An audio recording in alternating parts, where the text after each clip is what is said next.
Práve otázky, o ktorých dnes, zajtra a pozajtra budete hovoriť, sú pre nás skutočně prioritou v širokom sociálním dialogu. Pokud se týká problematiky bezpečnosti a ochrany zdraví při práci z pohledu České republiky a z pohledu vůbec Ministerstva práce a sociálních věcí, tak pro nás je to také velmi významné téma a svědčí o tom i to, že nejenom, že se aktivně účastníme na této konferenci a vážíme si toho, ale v minulém týdnu byly realizovány poměrně dvě významné akce. Toto stretnutie vlastne sa už uskutočňuje po tretíkrát.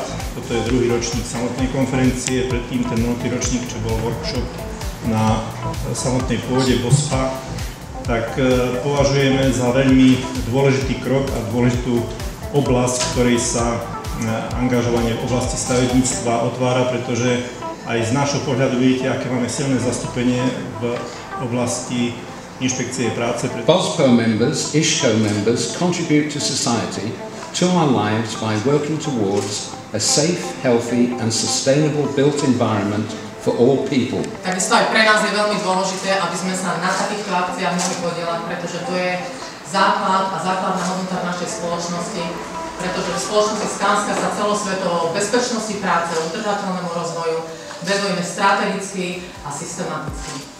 Bezpečnosť je súčasťou stavebníctva. Každý jeden krok, technologický krok, ktorý je na našej stavbe, tak musí zahrňovať bezpečnosť. A tú bezpečnosť musí zahrňovať bez toho, aby niekto pripomínal, že je tam nejaká časť bezpečnosti. Mojou úlohou je oboznámiť vás s aktuálnymi výzvy v oblasti bezpečnosti a ochrany zdravia při práci. Z těchto důvodů jsme vlastně v loňském roce nastavili dva hlavní úkoly, které směřovaly na stavebnictví, to znamená oblast staveb, staveniště, a druhá ta část toho hlavního úkolu byla zaměřena na povinnosti, které jsou stanoveny zadavateli, stavebníkovi a koordinátory BOZP na staveništi. Uložení zákazu je význam o oprávnění inspektora, které samozřejmě dává možnost uložit zákaz činností, které bezprostředně ohrožuje život a zdraví buď to zaměstnanců nebo dalších osob združujících se na pracovišti.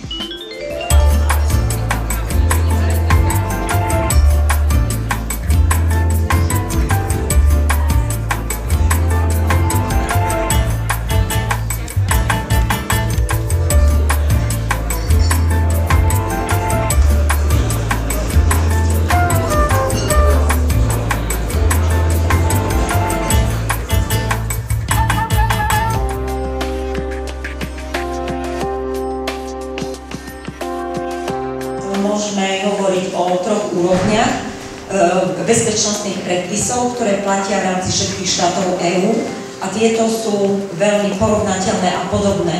Ale hlavne chceli by sme sa venovať prioritám výchovy a vzdelávania, či už zamestnávateľov, zamestnancov a všetkých tých, ktorí sa neskôr zaradia do pracovného procesu v oblasti tak rizikovej, ako je samotné stavebníctvo. Je zjavný klesajúci trend v počte rizikových prác, a to predovšetkým od roku 2004 až po ten rok 2011.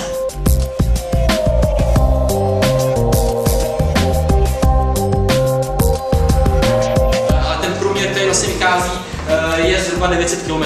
Je to neskutečné číslo, protože když si člověk uvědomí, kolik v soukromém životě osobně najde v podstatě nebo na kolik kilometrů, tak je to směšný, protože vlastně to podceňování zaměstnance a zaměstnavatele na volbu správné obuvy v tom svém povolání je docela vlastně významný.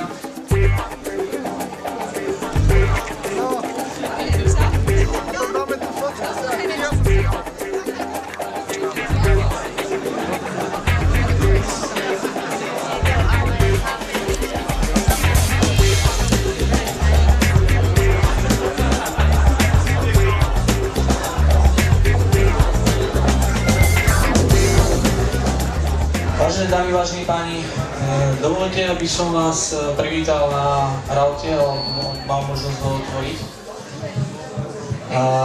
Mám príležitosť oznámiť vám dve príjemné udalosti.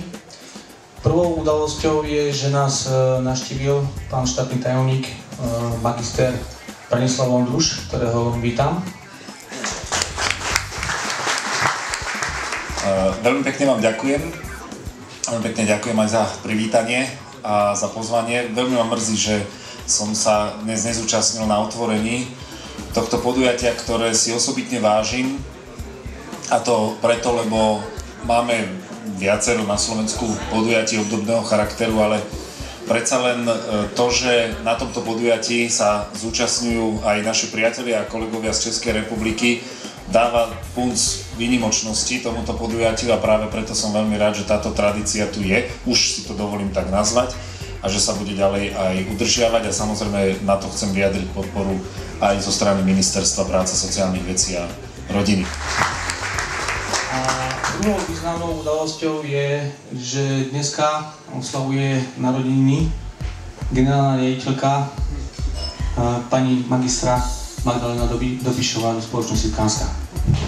Našeho hlavného člena